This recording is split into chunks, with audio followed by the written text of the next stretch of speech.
back there. I'm gonna try this. Let me just try one more thing. Nope. No, that doesn't work. What were you recommending I try? You're recommending I try and turn the chair around? Well, yeah, the window in the back, back of your office, that was a really great spot. Now you're really good and clear right now. See, perfect. You want me to stand on the back over here? I can do that too. It's more like a regular meeting for me then. I'll bring I'll bring it over here to my desk. Okay. Oh, there you are. That's better. That's good. Is that better? Yep, that's good. Better. Through you, Mr. Chair, I can confirm that we are streaming live on the YouTube channel for the town of Pelham, and we have it in here as just a few seconds to 4 o'clock, so whenever you're ready, Mr. Chair. Thank you, Deputy Clerk. Really, I get your title confused at this particular time. Anyway, this is a meeting of the Town of Pelham Committee of Adjustment. I'd like to first do the attendance. I am Don Cook. I'll be acting as chairman of the meeting. We also have Mr. Bernie Law. Bernie, raise your hand, please. Who's a member of the committee. Mr. John Clausen. Clerk Nancy Bizzato. Mr. Nota is acting on behalf of the clients for the minor variance application A18 2020.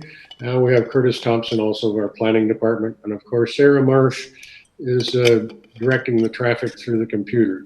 So with that being said, I declare the quorum of the committee. We've introduced the committee and staff. Now I guess I have to read the ladies and gentlemen. This is an electronic hearing of the Committee of Adjustment for the Town of Pelham. Everyone present and viewing at home will be given an opportunity to comment on the applications being heard. Please address your comments and questions through the chair. This public meeting has been called to satisfy requirements of the Planning Act and Council bylaws. Notice of this meeting has been given by prepaid first-class mail to all persons listed as owners in the last revised assessment roll within 60 meters, 200 feet of the subject properties. In addition, a public notice sign has been posted on the lands and information has been provided on the town's Committee of Adjustment webpage. Agencies commenting on applications may request that certain conditions be imposed should an application be approved. Voicing objections to these conditions will not adversely affect the committee's decision. The purpose of the application and relative correspondence will be heard, following which the applicant will be given an opportunity to address the application. Any person concerned with the application will then be given an opportunity to participate in the meeting. If you have pre-registered to speak during the public portion of the application, you will be brought into the Zoom meeting and will be unmuted. Please state your name and mailing address for the record. Please be advised, once you have finished speaking, you will be removed from the Zoom meeting room. If you are live streaming at home and wish to submit a comment during the application, you may do so by emailing clerks@pelham.ca. At the conclusion of the public portion of the meeting, these comments will be read into the record. If you submit comments after the public portion has been closed, your comments will not be considered. At the conclusion of the discussion, the committee will render a decision and advise of any applicable conditions. Specific wording for the conditions will be determined by the committee following the public portion of the meeting. Copies of the decisions will be mailed to the applicant or agent and to any person who files a written request. If you wish to be provided a copy of the decision, please contact the Secretary Treasurer as soon as possible. The Secretary Treasurer's contact information is available on the upcoming PowerPoint presentation and available on the town's website. Any person, corporation, or public body has the right to appeal either the decision itself or the conditions of consent to the local appeal body within 20 days of the decision for minor variances and with 20 days of the mailing of the decision for consent applications. This meeting is being conducted by Zoom webinar and is also being live streamed on the town's YouTube channel.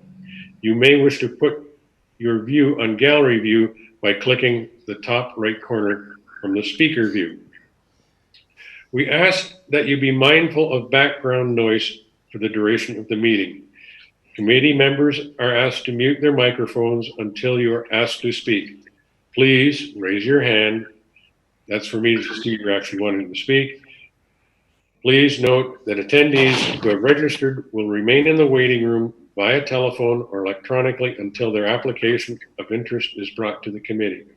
Those participating online via Zoom will be asked by the chair to raise their virtual hand when they wish to speak.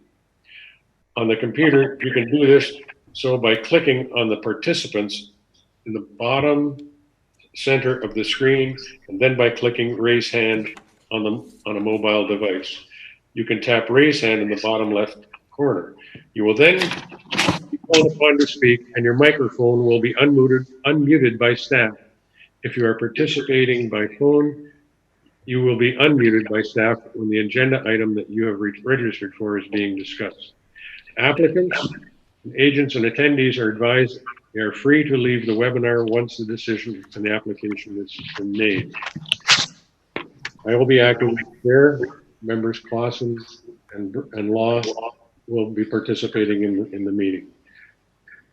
Does any member of this panel have a pecuniary interest in accordance with the Municipal Conflict of Interest Act, on any of the applications considered this afternoon? Mr. Law. I do not, Don. Mr. Clausen. I do not. And also I do not. Madam Secretary, have there been any requests for withdrawal or adjournment?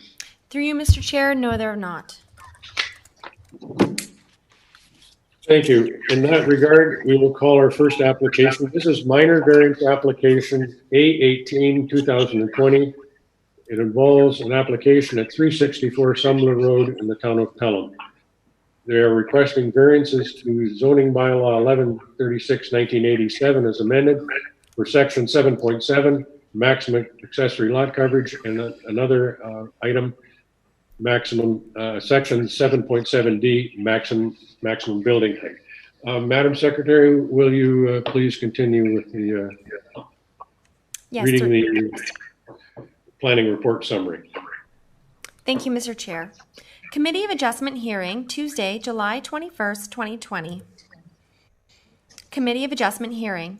All Town of Pelham in-person Committee of Adjustment hearings have been canceled. Instead, the town is holding all Committee of Adjustment hearings electronically via Zoom. Please note, no decisions have been made prior to this public meeting. This presentation is based upon the Town of Pelham's Planning Department report and analysis. All comments received from commenting agencies and the public have been forwarded in full to the Committee of Adjustment members for their consideration.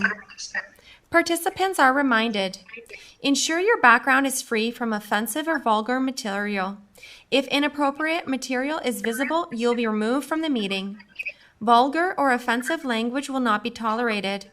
If inappropriate language is used, you will be removed from the meeting. Participants' microphones and video cameras will remain off until they are called to speak. Once your comments have been heard by the committee, your microphones will be muted. Once voting on an item has taken place, participants will be removed from the meeting completely. You may resume viewing the meeting via live stream. Decorum. The Committee of Adjustment is a formal public hearing requiring decorum, meaning all comments are to be made through the chair. If you have pre-registered to speak, you will be given an opportunity to address the committee at the public portion of the meeting. If you are live streaming and wish to submit a comment live, please email clerks@pelham.ca. Please note, comments must be received during the public portion of the meeting. Otherwise, they will not be considered. Disrespectful comments will not be tolerated. Cheering, booing, or hissing from the gallery will not be tolerated.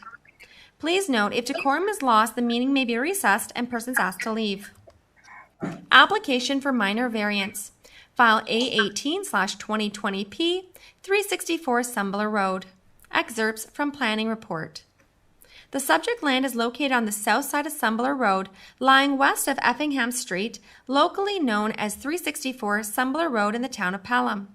The minor variance application requests relief from Section 7.7a, maximum accessory lot coverage, to permit a maximum accessory lot coverage of 1.9%, whereas 1% is required.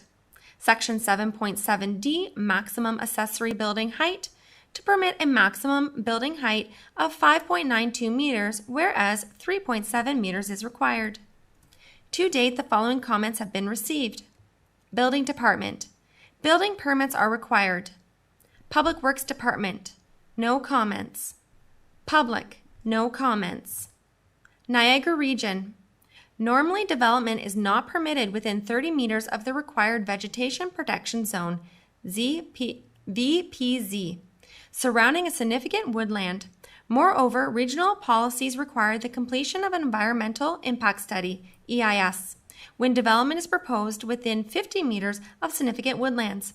However, regional staff are supportive of waiving the requirement of an EIS because the VPZ is not achievable, given the location of the existing house, and the proposed location of the garage will likely not adversely impact the significant woodland. No objection, provided no plumbing or living space is included within the proposed garage. Is the variance minor in nature? The variance to increase the accessory building lot coverage to 1.9% is minor overall, assuming there are no cultural heritage impacts associated with deeply buried archaeological resources. Adequate land area remains available to handle stormwater runoff, the existing septic system, and preserve a rear yard amenity area. Increasing the accessory building height to 5.92 meters is minor given the rural context. No negative impacts are anticipated by the adjacent neighbors, as adequate distance separates the nearest residential neighborhood from the building site. Is the variance desirable for the development or use of the land? Increasing the accessory building lot coverage is desirable for the land because it will allow for enhanced use of the rural residential property, which is relatively small in size and constrained for an agricultural area or traditional farming operation. The variance request to increase the accessory building height is desirable for the property as it allows for enhanced storage and use of the facility. No adverse impacts are anticipated on the surrounding lands. Does the variance maintain the general intent and purpose of the official plan? Given the proposed location of the accessory building, the request to increase the building height will not compromise the objective of the official plan, particularly with respect to land use compatibility, stormwater runoff, and private sewage system servicing capabilities. The requested increase of accessory building lot coverage directly impacts the development's horizontal footprint upon the lands. Given the high potential for discovery of archaeological significant resources without the benefit of an archaeological assessment confirming otherwise, this increased lot coverage variance in the proposed location is considered to conflict with policy D4.3. However, pending a ministry agricultural clearance resulting from an agricultural assessment or ensuring that the building is constructed with a slab-on-grade foundation, this would conform to the official plan. As a result, town and regional staff have recommended an archaeological assessment/clearance as a condition of approval. The variances are appropriate given the site's rural context and meets the general intent of the town's official plan policies. Does the variance maintain the general intent and purpose of the zoning bylaw? The size of the proposed accessory building height to 5.92 meters and increased lot coverage to 1.9% is appropriate given the rural context. Reasonable amounts of open space remain available on the site for amenity area, stormwater runoff, and sewage system purposes. Thus, the increased height and lot coverage will not adversely impact the rural character of the surrounding countryside. The variance maintains the intent of the zoning bylaw with respect to accessory building massing, siting, and locational scale.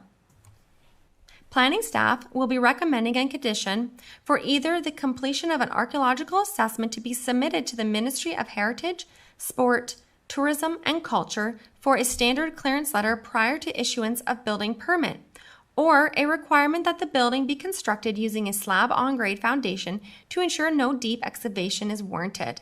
In planning staff's opinion, the application is consistent with the provincial policy statement and conforms to the provincial, regional, and local plans. Planning staff recommend that application number A18/2020P be approved subject to the following conditions. That the applicant conduct either a stage 1 to 2 archaeological assessment prepared by a licensed archaeologist and receive clearance from the Ministry of Heritage, Sport, Tourism, and Culture prior to the issuance of a building permit. The archaeological assessment must cover the areas of the site proposed for disturbance and be accepted by the ministry prior to clearance of this condition. The licensed archaeologist may recommend further archaeological analysis or preservation steps be taken. No demolition, grading, or other soil disturbance shall take place on the subject land prior to the issuance of the ministry letter confirming that all archaeological resource concerns have been mitigated and the meeting licensing and resource conservation requirements, or the applicant apply for and obtain a building permit for the proposed garage specifying a floating slab-on-grade foundation. Ensure no plumbing fixtures, living spaces, or bedrooms are provided in the building permit for the proposed garage. If you wish to receive a copy of the notice of decision, please contact the Secretary Treasurer in writing as soon as possible. Nancy Bizzato, Secretary Treasurer, Committee of Adjustment, 20 Pelham Town Square, P.O. Box 400, Fonthill, Ontario, LOS 1E0, njbizzato@pelham.ca. This contact information can also be found at the Town of Pelham's website.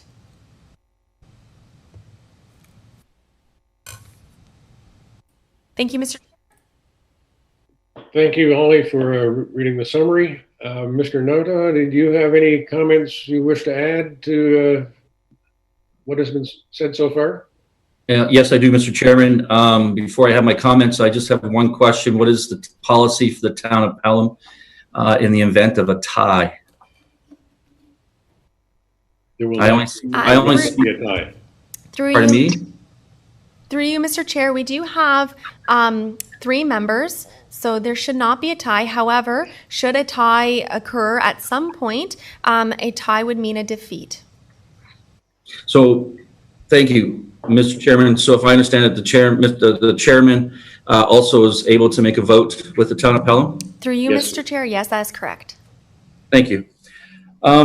I just would like to add to, with regards to the report that was prepared, you've gone through our findings as well.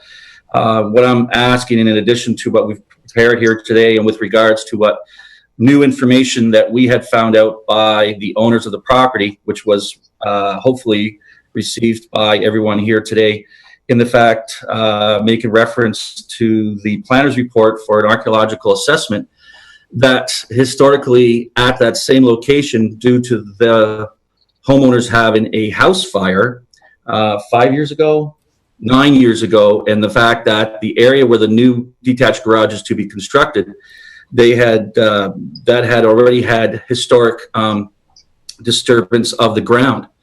And so we had submitted that at the last minute to the Town of Pelham with this information. That's information provided to me at my office, strictly by email, by the owner, Beth Day. And in conversations with the owners as well, they can back that up. They can provide that information as well. So because of that information, I'm just asking for that, requiring to waive that assessment. And the reason simply is because if you can waive that assessment due to this new information, our clients would really like to be able to construct this detached building with a 48-inch deep frost footing as opposed to a slab on grade. I think we'll have to refer that back to our planning department. They'll have to check through. I'm sure there are probably records from through the fire department of the fire occurring on that property. Unfortunately, I'm not exactly sure how we should deal with this application. Maybe I can get a little help from our Secretary Treasurer, Mrs. Bizzotto. Thank you, through you, Mr. Chair.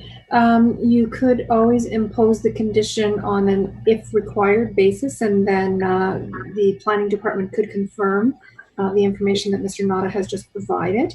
Or if committee is so inclined, you could make the decision without imposing that condition.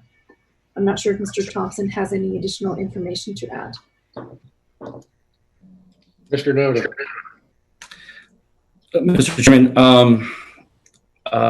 what I had tried to do already today also was try to get more of a legal confirmation of this information as well. I have done other minor variances in the past in terms of where new information has come up, where we've been able to provide a notarized document stating the facts as such, and even make the proposal here today that the conditions of this minor variance be approved conditionally on the provisions of a legal document verifying this fact.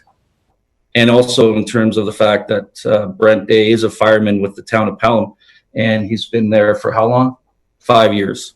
So, but we have done that with other minor variances applications throughout the history of our company, where we have had requests for conditional approvals, and just asking if that's a possibility for today as well. Through you, Mr. Chair. Yes, Mrs. Bizzotto. Very similar to what I had proposed by adding the words if required. So then if the planning department is satisfied that that condition is not needed, then they wouldn't need to comply with that, but that would be up to satisfaction of the Director of Community Planning and Development. And she could use records from the health or from the fire department in that regard as well. So if it just has the words if required, then the Director of Planning would have the opportunity to either require the condition or sign off on the condition.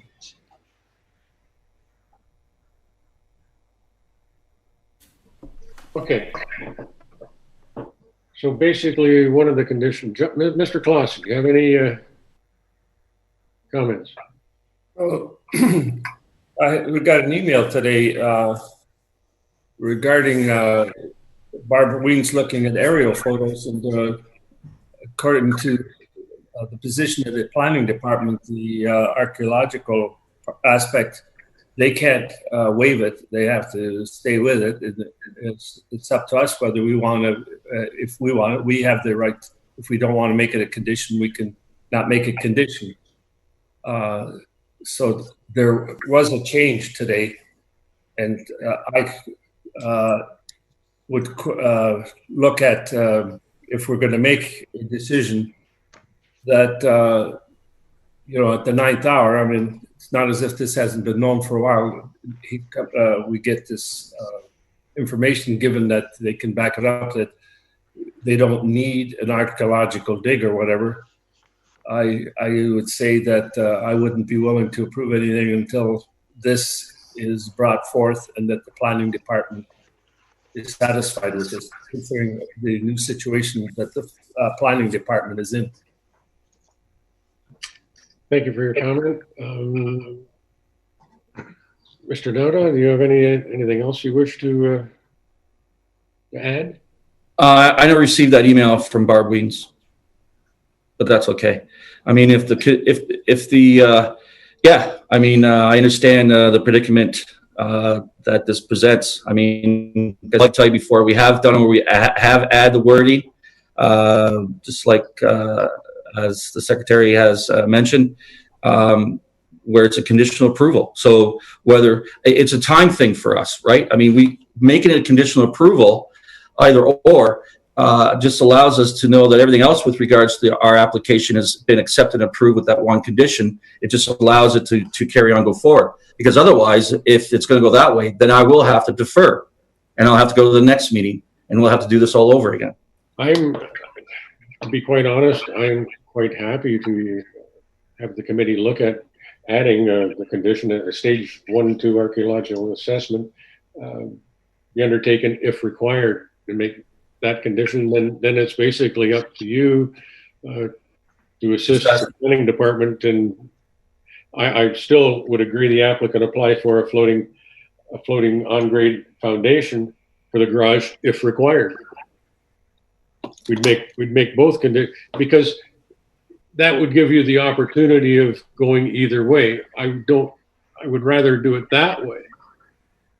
So you could submit a building application using a floating slab if required, or if the archaeological assessment, if required.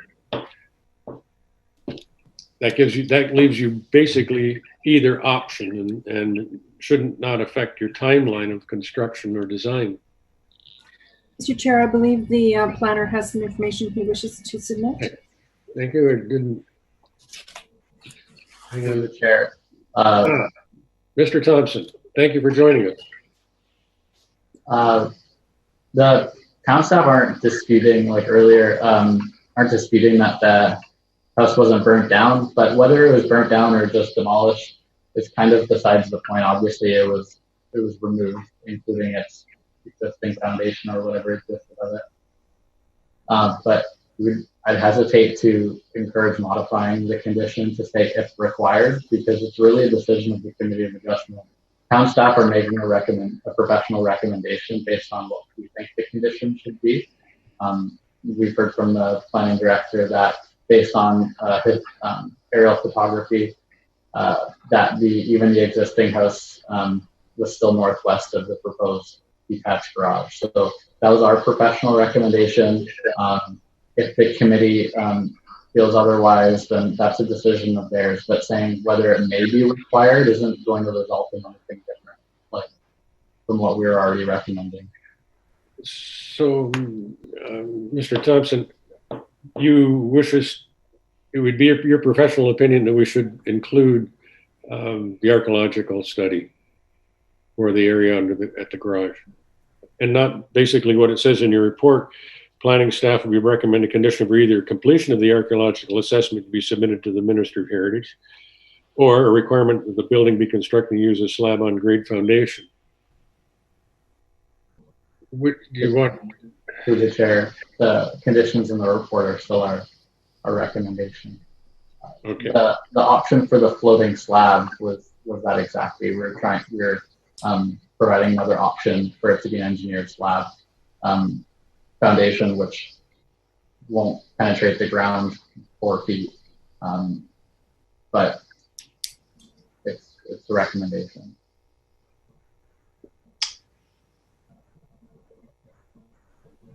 Well, maybe we should close. Yes, Mr. Nowden. Mr. Chair, this is a conversation just because of my request asked to waive that so that my client is just able to go with a 48-inch frost footing,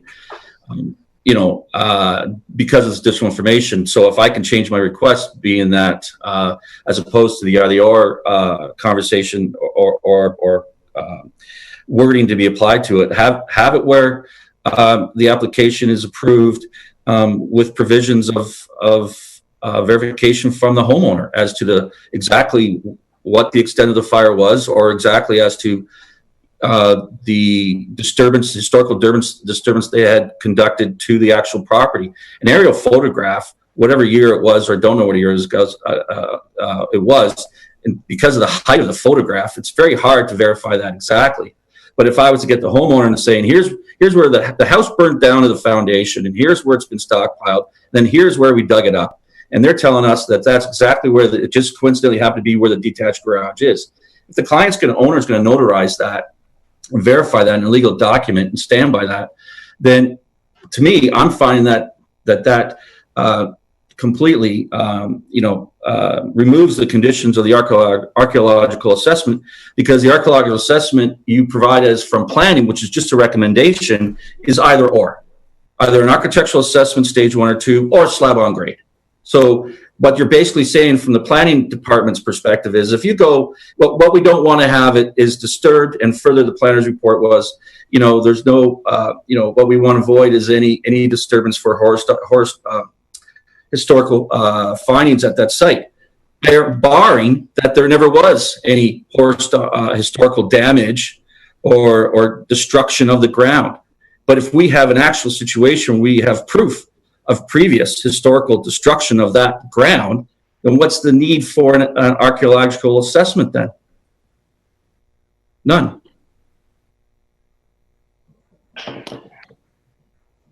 I'm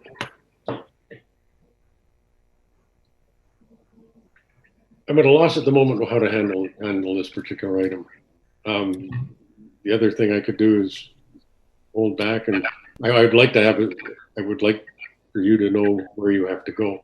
That's okay. And Mr. Law.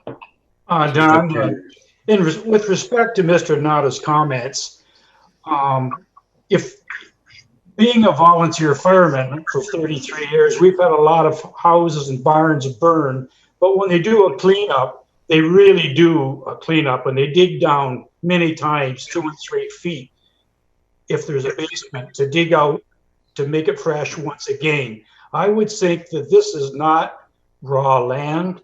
If this was raw land, I think it would certainly award a survey to make certain that, in fact, that the land is checked. However, my second question would be: would the existing 2-story home dwelling, did it have an assessment on that land at the time of before the time of construction? I would not know that. No. Okay. So, in my opinion, I would say this is not raw land, and I would think that at this point in time, it's not worthy of any more natural checking of the land.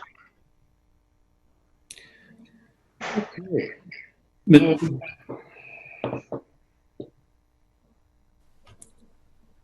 Mr. Chairman? Yes.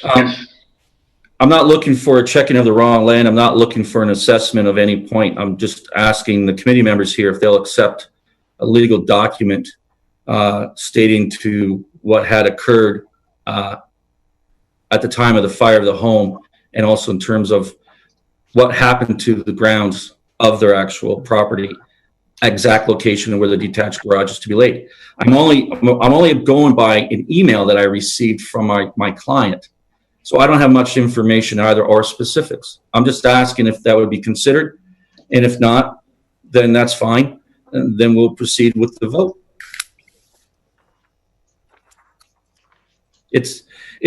I'm just being told by the homeowners, I've got homeowners here saying, well, Hank, I read the report and I understand what Town of Pelham has to do. I understand the committee members, what they have to do. But Hank, if they're saying that they let us go to slab on grade to avoid disturbing the ground, that ground has been disturbed, and apparently significantly. Mm-hmm. So if it has, then let's remove that so we can go with a frost footing. And in the eyes, from my past experience in working with these types of minor variance applications, for the legalities of it, if you can't get the homeowners themselves to provide a legal document because you need third-party liability, I can understand that as well. I'm just asking. That's what my clients hire me to do. And I think we respect that, Hank. Anyway, Mrs. Bizzotto, are we between a rock and a hard place, or are we? I personally, I like the idea of leaving it kind of open. But on the other hand, I'm worrying about what happens in the case of with the zoning bylaw that says, hey, this is in the policies of the town regarding archaeological assessments and where they're required. Your report, Curtis, states that there's a very good possibility that this particular area does have some archaeological properties that need to be further investigated. Am I correct, Curtis? I'm asking Curtis the question currently. Okay, we'll get back to you, Hank. Thank you. Through the chair, I guess you're asking, Scott, if the town has policies on archaeological resources? I noticed in your planning report, you do make reference to the town's archaeological study that was done some time ago. Basically, policy D for the State's Council recognizes there's archaeological remnants of pre-contact Council shall require archaeological assessments and preservation of excavation of significant archaeological resources in accordance with the provincial guidelines, requirements, and protocols. So that's in our official plan. And I think we do need to follow the wording in our official plan. And yes, maybe that property has been disturbed as a result of a previous fire, and maybe the property where the garage is, but we as a committee, or I personally, do not feel that living on the hearsay of someone else without actually knowing, do we do a test pit to find out? I don't know. That's why I'm more or less going with the wording in the planning report regarding the condition. Recommending condition, either completion of an archaeological assessment, letter to be issued in the building, or a building, do the assessment, get the letter of clearance from the Minister of Heritage, or the building be constructed slab on grade, to ensure there is no deep excavation. I don't know. I know my own property. I could have the same condition put on mine. Anyway, Mr. Law. I would like to ask Curtis if in fact that property, 7.9 by 9.4 meters, it's a very small piece of land considering the entire parcel. If an assessment was done on the land previous when the house was built, and was there any findings at that time? I'm asking that question of Curtis. Through the chair, I highly, highly doubt an archaeological assessment was ever done on this property. They're almost never done. It's simply a matter of getting a building permit under the building code, which is kind of the topic of what I was discussing with the applicant leading up to this hearing. The authority to ask for studies such as an archaeological evaluation is within the Planning Act legislation.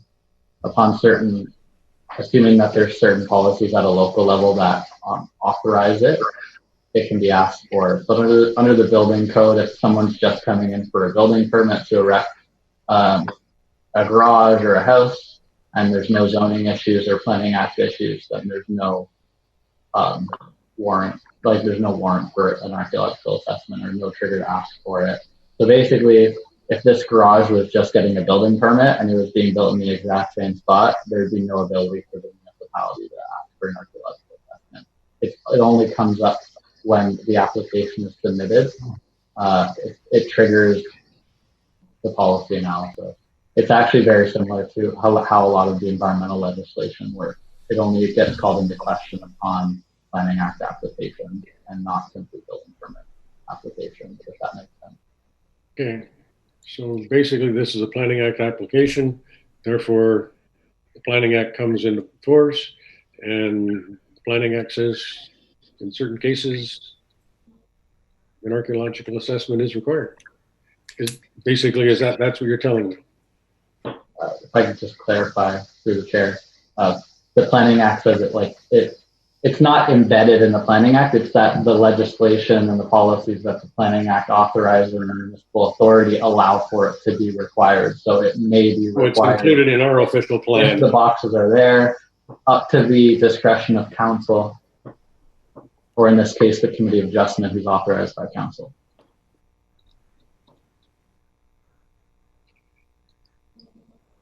Okay, Mr. Noda, do you have anything further you wish to add? I do. I want to like to hear what Councillor Bernie Law has to say first. Through the chair, it appears to me that we have a big 2-story home on this lot. We have a great big long driveway. We have an existing septic system that takes up a tremendous amount of area. And now we're looking at just to build a 7 by 9 by 9 by 4 meter garage. It would appear to me that this assessment is not warranted for this purpose on this land, as it is no longer raw land, and there was a fire building and a lot of demolition and cleanup. Therefore, personally speaking for myself, I would say that this land does not warrant a a assessment. Thank you, Mr. Law. Mr. Clausen. Let me take a little different approach. According to Mr. Nauta, if he goes with a floating slab, the case with the archaeological dig is over. If you design a floating slab, you have to dig down quite a ways for drainage, and I put stone and everything else. So to say that you're going to get away from the deep dig, from a design point, you're still going to be digging and disturbing the soil. So in Mr. Nauta's case, I would just go with a floating slab, and I know how I'm going to dig it and how I'm going to design it so it'll work. So quite honestly, I think the archaeological dig is a moot point. And the way I understand the email that I got, it's up to us to decide. And as far as I'm concerned, I don't see why it would be necessary. If they're willing to accept a floating slab, then floating slab is not going to be much different than putting a frost foundation in, speaking from experience. Because I built a lot of buildings with floating slabs, and depending on the soil conditions, depends how deep I had to go. A number of things I had to do, supply drainage. I got to put granular, all kinds of stuff under there. So I think if the planning they're going to support a floating slab, then I say let's approve it without any condition of archaeological digging. Thank you, Mr. Clausen. Mr. Nauta, anything you wish to add? I'm hearing from one counselor, one point of view and direction, and both counselors have made very good points and very good comments, and that's true. My client really wants to have a 4-foot deep footing, and there's a lot of good reasons for it. Part of the reason it's a 1.5-story structure. Sure, yep, we can engineer the floating slab. We can keep it high out of the ground and stuff like that. But again, I reiterate the fact that is from the Planning Act, the purpose of the archaeological assessment is because of that Planning Act's requirements, but because of the fact that they do not wish to have they allow a floating slab for no disturbance. They're allowing a floating slab on a small piece of property for no disturbance that has a disturbance that has been disturbed and dug up, my apologies, has been dug. So again, for me, it's, I agree with everyone here today. My problem is I got to explain to my client, the homeowners, the logic.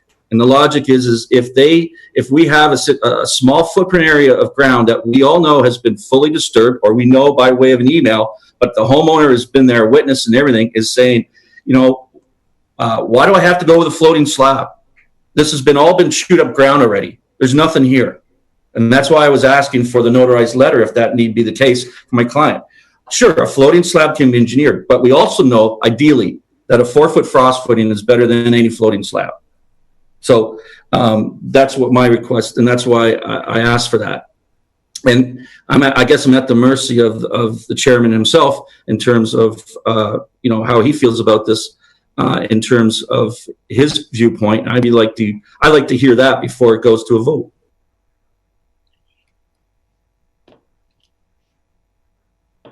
In answer to your question, I really don't believe that if an archaeological dig were done in the lands of the new garage, that you would find very much, if anything, because we are some distance from the Welland River. I'm not even sure whether, to be quite honest, I don't think we need an archaeological dig. I agree with Mr. Law, and I also agree with Mr. Clausen.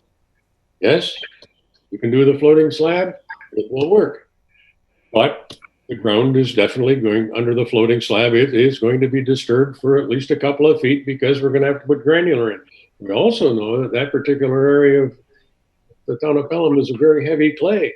So drainage, off-site drainage, is going to be hard to do.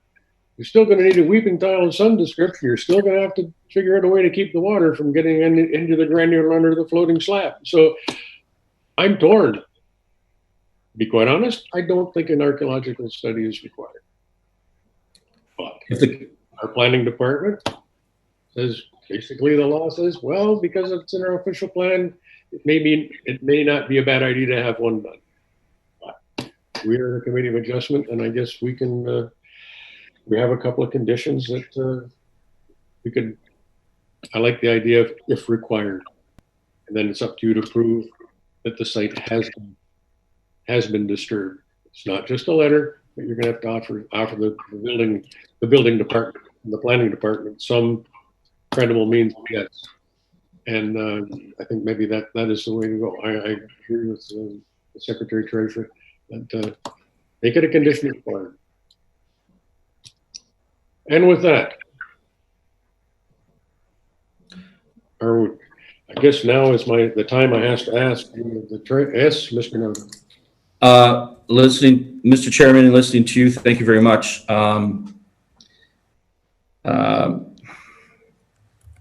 When's the next minor variance meeting? You want to have this deferred? I'm really thinking I should have this deferred because I understand what everyone's saying here, but I mean, my request is just to remove the conditions of the archaeological assessment so I can go with a 48-inch frost footing. And, you know, I can let it just stand here as the application is and just have the vote done as it is, because in the planner's report, it does say either or. So if I go with a slab on grade, yeah, I can make it work, but I'm trying to negate the requirements of that requirement of the planner's report, because we know that site has been disturbed. And because we know that site has been disturbed, then the concerns of an archaeological assessment bears no value. So, and if it doesn't bear no value, then let me go with a 40-inch deep frost footing. Like, I'm sorry, but you know, I understand it. I understand your position, and that's just, that's what I'm stuck at. And I know when I go back to my clients, they're going to go, you know, they're going to ask the same thing to me. Did you not explain it? And I'm like, yes, I did explain it.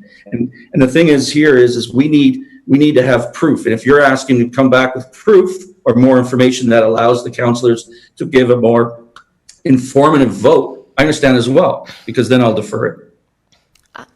Through you, Mr. Chair, just so to answer the agent's questions, our next Committee of Adjustment hearing that we are booking for is for September. Having said that, this committee panel would be seized of this application, and I do see that this panel is not sitting for the September 1st, so it is likely we would have to schedule a special Committee of Adjustment meeting to ensure that this panel would be able to sit to rehear this application. Mr. Chairman? Yes.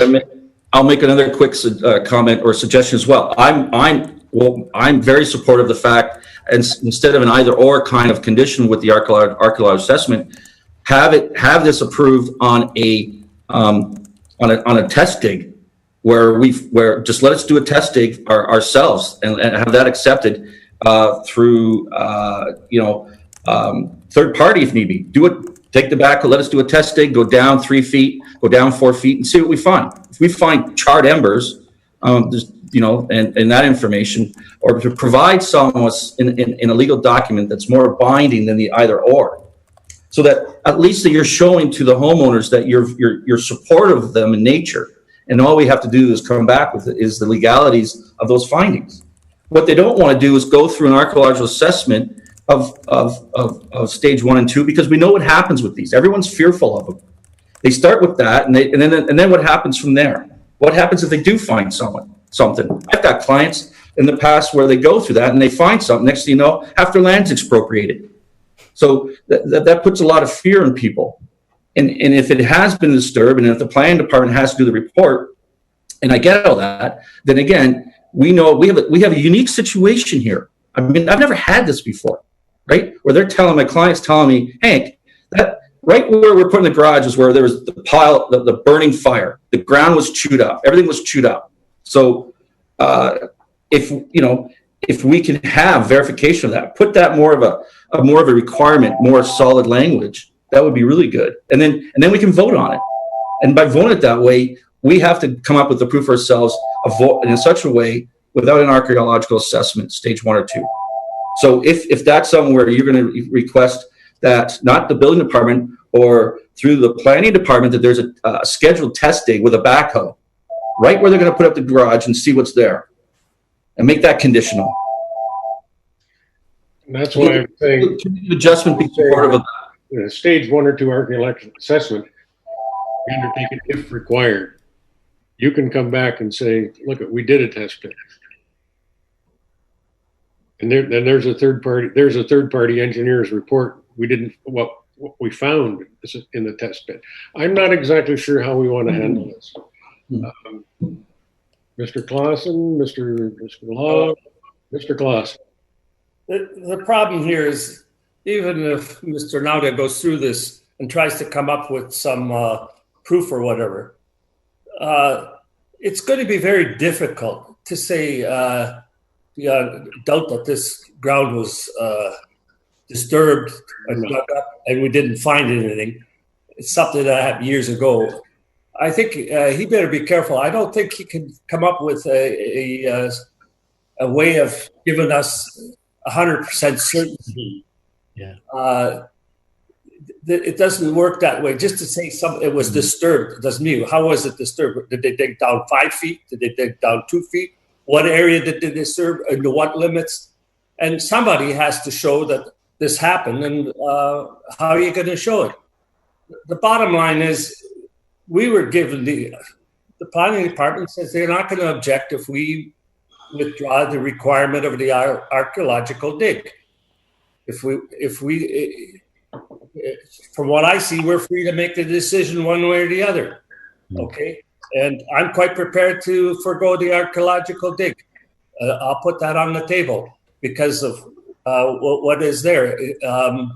They've had a lot of digging when they put in this, like when they put in the septic system. If there would have been anything there, they would have found it because they had to dig all through there. It would have been seen. And that was just done a little while ago from the reading I have done. So I think that's the way I view it. Thank you, Mr. Clausen. Now what have I done? We're stuck. Well, it's my apologies. I spoke out of turn. My apologies. Okay. I guess, Madam Secretary, has anybody phoned in or, oh, Mr. Law, you have something? Mr. Clausen was going to put it on the table. Does he need a seconder for that? No, we're not there yet. We still have to go through. We have to see if anybody out in the public has made comments on what we've been talking about, or either they want to join or there's been a registered participant, whether they're wishing to speak to it, or if somebody has actually called in or written an email. I guess I'm going to ask the Secretary Treasurer that we close the public portion of the meeting and see if there have been any comments, either from people who've been watching the meeting or anyway, Holly, where are we at? Thank you, Mr. Chair. To date, we have not had anybody pre-register to speak on this application. I will now check the clerks@pelham.ca email address. Just give me one moment, please, Mr. Chair. Through you, Mr. Chair, I do have that open, Holly. Oh, thank you. I have that open in my office, and no new information has been received with regard to this application. Thank you. Therefore, at 4:51, we have confirmation. Nobody has emailed in, and therefore, we can close the public portion of the meeting. I would hope that we currently can close the public portion of the meeting, and members, we will have a further discussion on this. Mr. Nauta, thank you for joining us, and we will be getting back to you, I'm sure. Thank you. Members, do we have any other questions or comments you wish to make regarding this application? If not, can I have somebody make a motion to grant or deny this application? Mr. Law. Yes. Through the chair, I wish to grant this application, file A18 2020P. And the reasons: the variance is minor in nature, given as the land remains for stormwater runoff, septic system, and to preserve a rear yard, and given the rural context and no negative impacts are anticipated. Number 2, intent of the zoning bylaw is maintained. Number 3, intent of the official plan is maintained. Number 4, the proposal is desirable for the land as it will enhance the property and allow for more storage. Number 5, this application is granted without prejudice to any other application in the town of Pelham. Number 6, no objections were received. Number 7, the Committee of Adjustment considered the written and oral comments and agrees with the minor variance report analysis and recommendation that this application meets the Planning Act test for minor variance. So the conditions, building permits to be satisfaction of the chief building official. No living space or plumbing is allowed. Prior to the building permit, number 2, a stage 1.2 archaeological assessment is required. However, I'm going to put a removal on that condition. And number 3, the applicant applied for a floating on-grade foundation for the garage. However, that's also up to discussion by having a 3 or 4 foot foundation built around the perimeter of that building. Do I have a second? I second on the basis that, if I understand it correctly, no archaeological dig, and he can design the foundation whichever way he wants. There's no requirement or condition for foundation design. In other words, Mr. Law, it's a friendly amendment.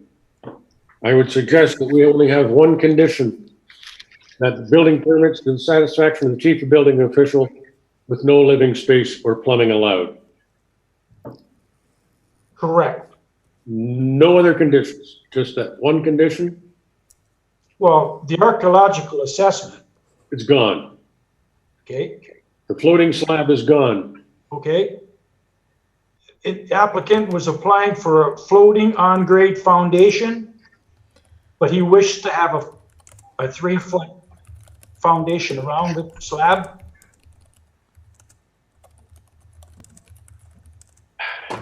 It's Mr. Clausen, I'm going to beg on you on this one.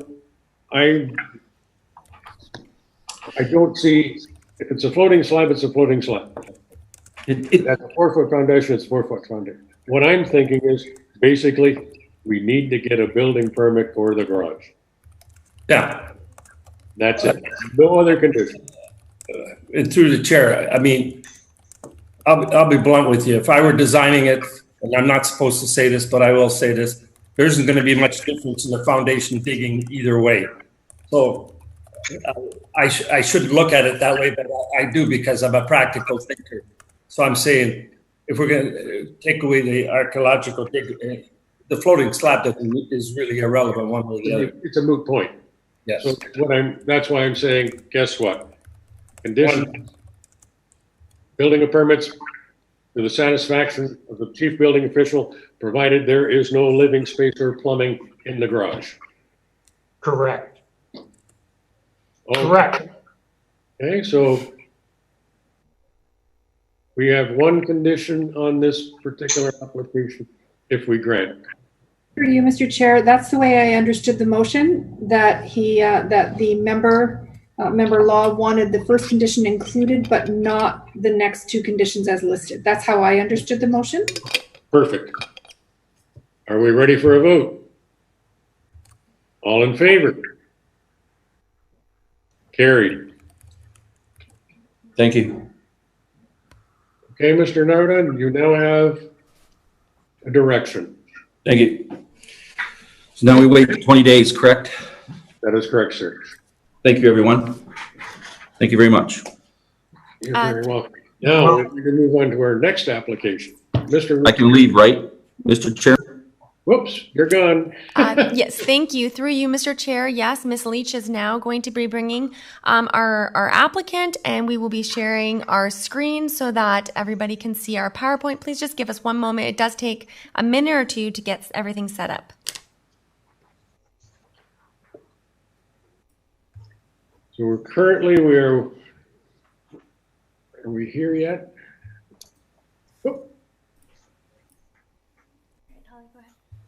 It does look like we are up and ready. So through you, Mr. Chair, if you're okay, I will go ahead and I will begin with the PowerPoint. okay, now, first of all, we're dealing with minor variance application A19, 2020 for the property at 1328 Effingham Street in the town of Pelham. Ms. Wilford, will you proceed with the PowerPoint presentation? Thank you. Participants are reminded, ensure your background is free from offensive or vulgar material. If inappropriate material is visible, you will be removed from the meeting. Vulgar or offensive language will not be tolerated. If inappropriate language is used, you will be removed from the meeting. Participant microphones and video cameras will remain off until they are called to speak. Once your comments have been heard by the committee, your microphones will be muted. Once voting on the item has taken place, participants will be removed from the meeting completely. You may resume viewing the meeting via live stream. Decorum. The Committee of Adjustment is a formal public hearing requiring decorum, meaning all comments are to be made through the chair. If you have pre-registered to speak, you will be given an opportunity to address the committee at the public portion of the meeting.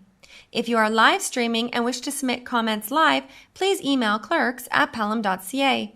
Please note, comments must be received during the public portion of the meeting, otherwise they will not be considered. Disrespectful comments will not be tolerated. Cheering, booing, or hissing from the gallery will not be tolerated. Please note, if decorum is lost, the meeting may be recessed and persons asked to leave. Application for minor variance. File A19/2020P, 1328 Effingham Street. Excerpts from Planning Report. The subject land is located on the west side of Effingham Street, lying south of Canberra Road, known locally as 1328 Effingham Street in the town of Pelham. The minor variance application requests relief from Section 7.4F, minimum side yard, seeking a 0.6 meters, whereas 9 meters is required. The proposal seeks to replace an existing attached garage built in 1907 at the same side yard setback with the additional height via half-story. To date, the following comments have been received. Building Department. Building permits are required. Public Works Department. See requested condition.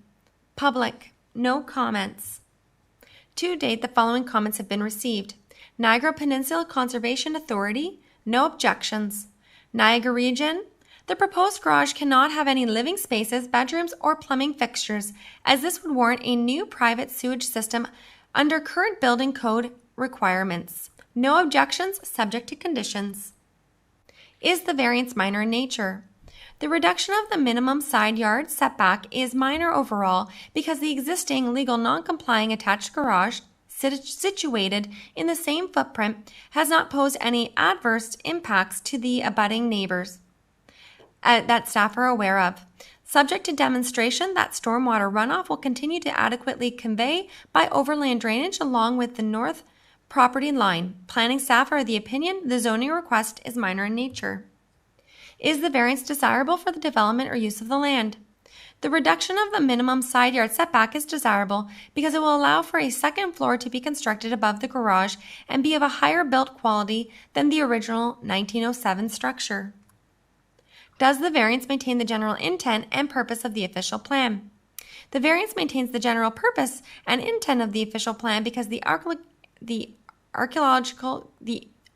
character of the area is not compromised any more than what has already transpired with the various rural residential lots developed around the subject land and the existing legal non-complying structure. The community character will be maintained, the use is permitted, and no adverse impacts are anticipated by neighbors. Does the variance maintain the general intent and purpose of the zoning bylaw? The variance maintains the general intent of the zoning bylaw because Section 6.15b allows for the rebuilding of legal non-complying uses subject to any other applicable performance standards. The requested side yard setback is connected with the enlarged footprint, but the intent of the zoning bylaw will be upheld if subject to the proposed conditions of approval.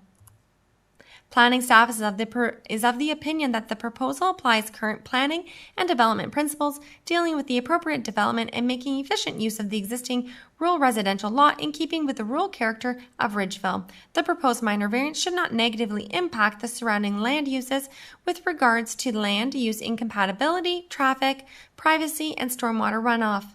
In planning staff's opinion, the application is consistent with the provincial policy statement and conforms to provincial, regional, and local plans. Planning staff recommend that application number A19/2020P be approved subject to the following conditions.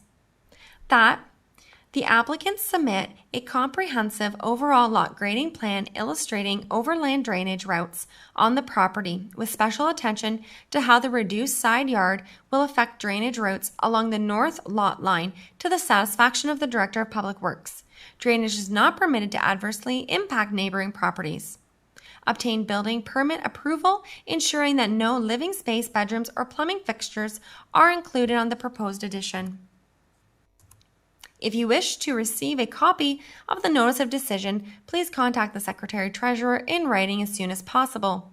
Nancy Bozzato, Secretary Treasurer, Committee of Adjustment, 20 Pelham Town Square, P.O. Box 400, Fonthill, Ontario, LOS 1E0, NJ Bozzato at pelham.ca. This contact information can also be found at the Town of Pelham's website. Thank you, Mr. Chair. Thank you, Ms. Wilford. Has the applicant joined us, or? Through you, Mr. Chair, yes, the applicant has joined.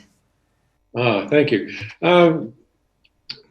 Do you have the applicants? Do you have anything you wish to add to the planning report or what you've heard so far? No. Thank you very much. I guess we are to the point where, are there any other members of the committee have any questions of the applicants? I do not. Oh, Mr. Loff? I do not have any questions.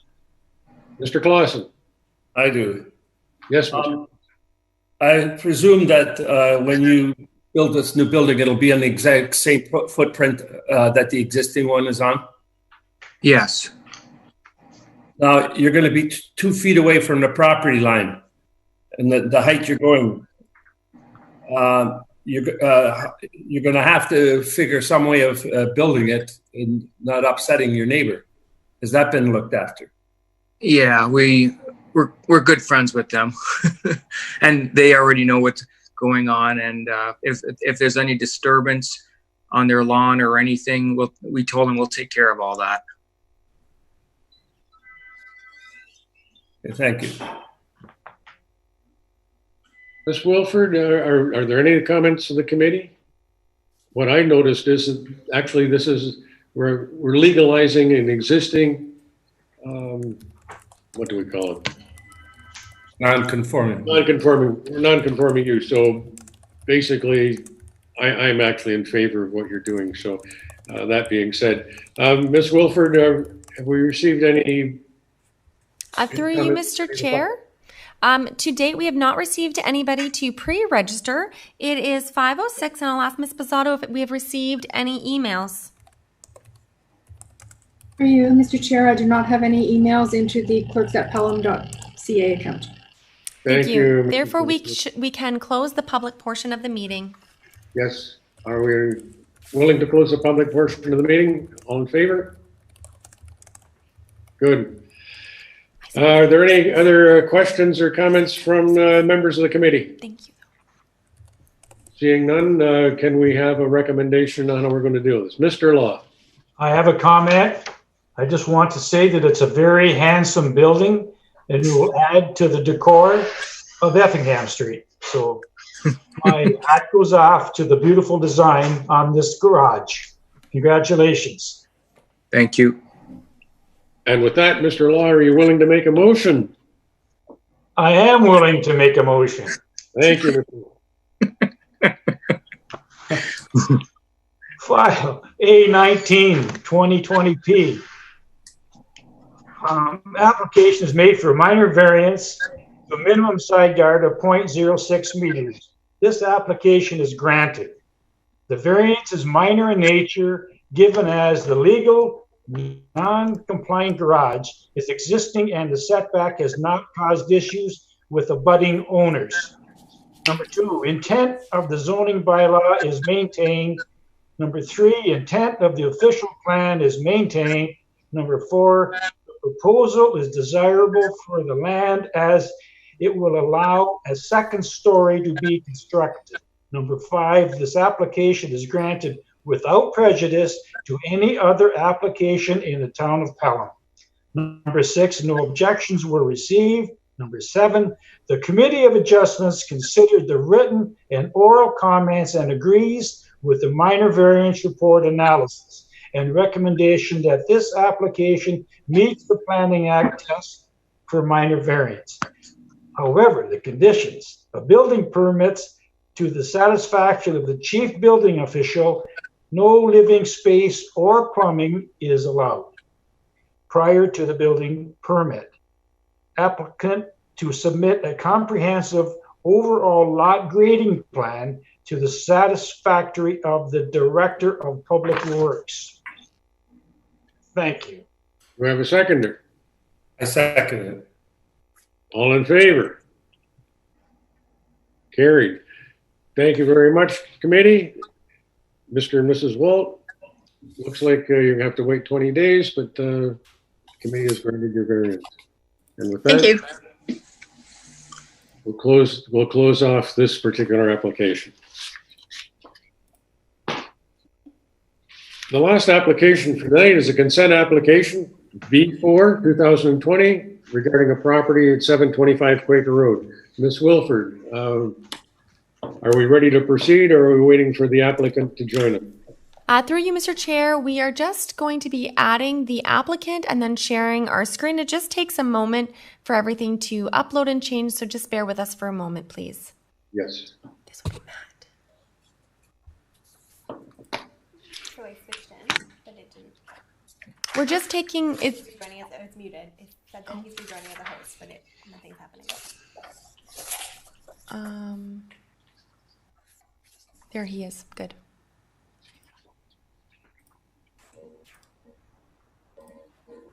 Thank you. What happened here? Everything's starting to go funny on with my screening. Through you, Mr. Chair, you should just see only yourself and our PowerPoint. Okay. I am ready to go ahead now, if you're okay with that, Mr. Chair. Yes, we are. And I'm just going to say thank you, Matt, for joining us at this particular point in time. Ms. Wilford, will you please proceed with the excerpts from the planning report? Thank you, Mr. Chair. Participants are reminded, ensure your background is free from offensive or vulgar material. If inappropriate material is visible, you will be removed from the meeting. Vulgar or offensive language will not be tolerated. If inappropriate language is used, you will be removed from the meeting. Participants' microphones and video cameras will remain off until they are called to speak. Once your comments have been heard by the committee, your microphone will be muted. Once voting on the item has taken place, participants will be removed from the meeting completely. You may resume viewing the meeting via live stream. Decorum. The Committee of Adjustment is a formal public hearing requiring decorum, meaning all comments are to be made through the chair. If you have pre-registered to speak, you will be given an opportunity to address the committee at the public portion of the meeting. If you are live streaming and wish to submit comments live, please email clerks@pelham.ca. Please note, comments must be received during the public portion of the meeting, otherwise they will not be considered. Disrespectful comments will not be tolerated. Cheering, booing, or hissing from the gallery will not be tolerated. Please note, if decorum is lost, the meeting may be recessed and persons will be asked to leave. Application for consent.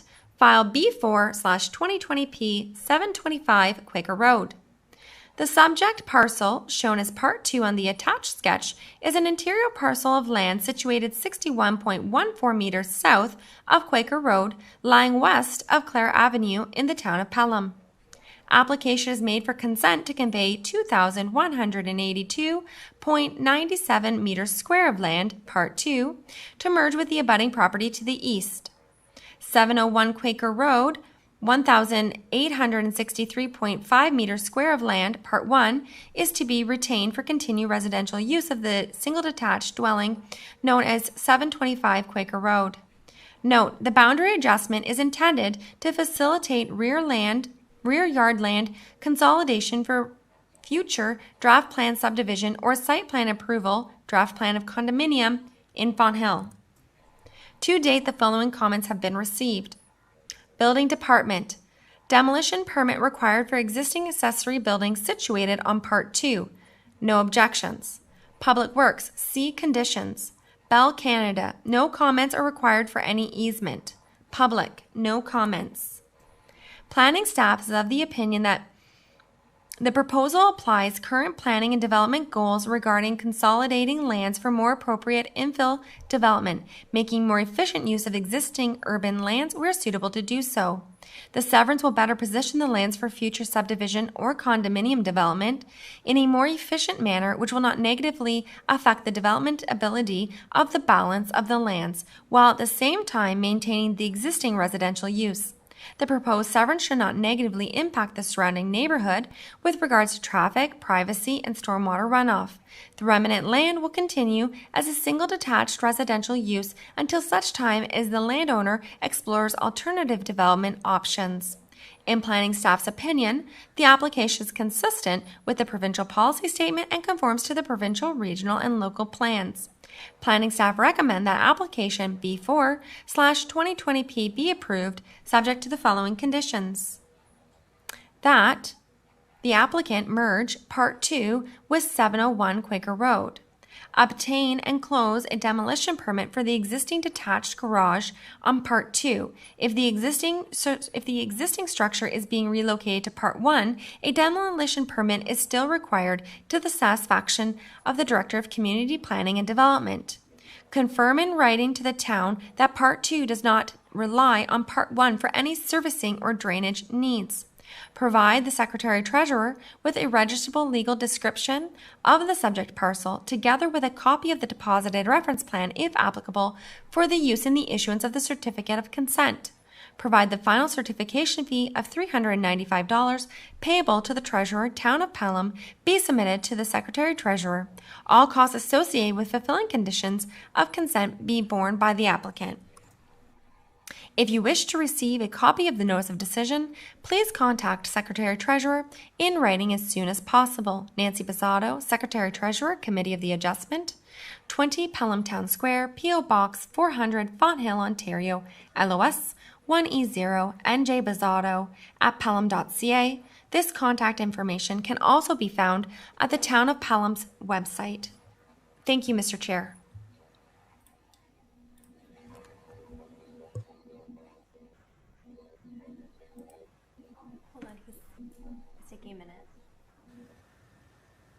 Your mic is off, Mr. Chair. Through you, Mr. Chair, yes, you are muted. I'm not anymore. I'm not. Thank you. The mouse has a hard time moving these days, only because the mouse pad is finally worn out. Anyway, Mr. Kernan, thank you for joining us the meeting. Do you have any further comments you wish to give the committee with regard to the application? Good evening, Mr. Chair. Through you, no, only that I've had the opportunity to review staff's report, and we're in agreement with it in its entirety.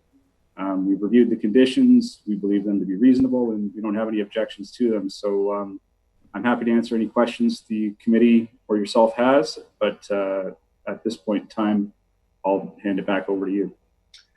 Thank you, Mr. Kernan. Committee members, do you have any questions you wish to ask of Mr. Kernahan with regard to this application?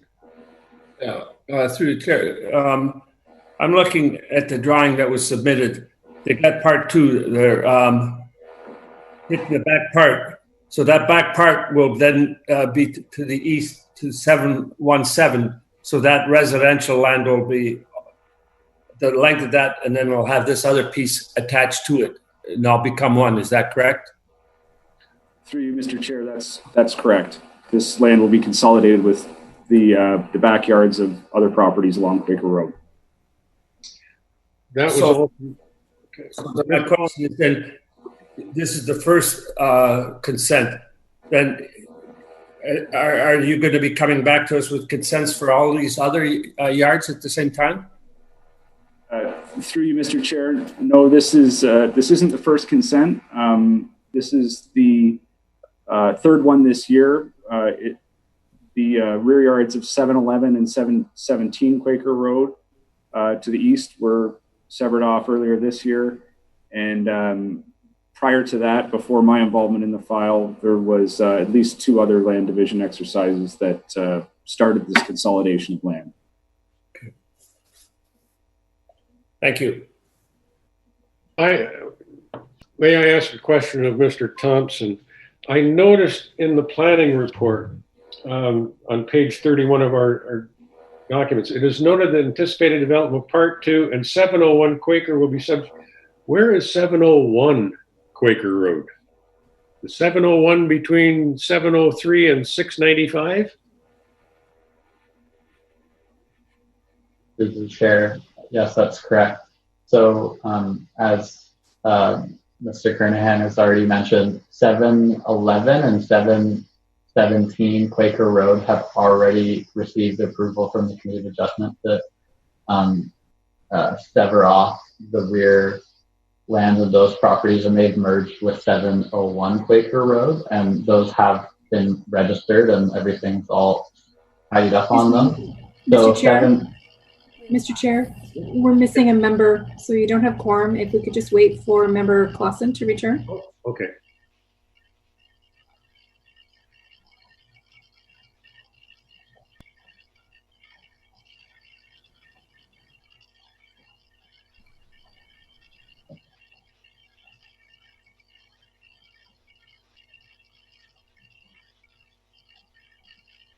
I'm not certain if Ms. Leach can tell us if he has left the meeting or if he's just not on screen. Through you, Mr. Chair, I understand from Ms. Leach that we don't seem to have him as a panelist at the moment. I will email Mr. Clausen to see if he can reconnect to the meeting. I can call him, Holly. I'm in my office. I'll call him. Thank you. I apologize for the delay, Mr. Chair. It's the electrons aren't going with us very well. I wouldn't see.